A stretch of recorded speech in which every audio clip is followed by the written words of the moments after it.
Ikan gabus dikenal masyarakat sebagai bahan pembuat pempek. Siapa sangka, spesies ikan gabus justru dijadikan ikan hias karena memiliki keindahan warna dan bentuknya.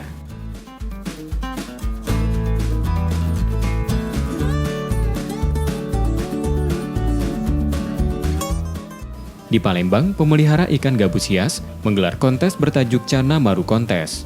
Kontes diikuti 40 ekor ikan gabus hias yang bertanding dalam 5 kelas mulai ukuran kecil hingga sedang.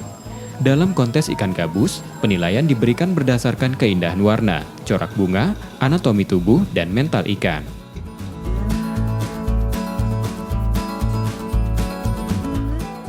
Kontes pertama ikan gabus hias ini digelar dengan menerapkan protokol kesehatan yang mewajibkan peserta dan juri wajib memakai masker, mencuci tangan, dan pemeriksaan suhu tubuh.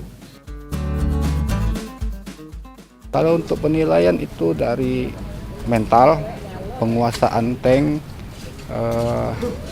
bunga, bakat bunga untuk di kelas small under 20, kalau di medium under 35 itu warna, mental, terus anatomi, itu kelengkapan anggota tubuh ikan.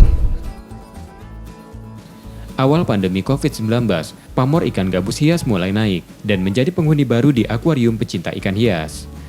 Keunikan warna dan coraknya menjadi daya tarik tersendiri, serta menjadi peluang bisnis.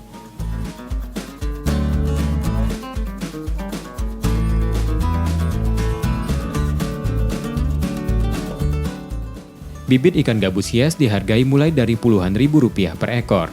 Bila sudah berukuran besar, harganya naik mencapai jutaan rupiah. Perawatan ikan gabus hias cukup sederhana, hanya dengan menjaga kualitas air dan memberi pakan hidup. Rizky Nurmizan, Kompas TV, Palembang.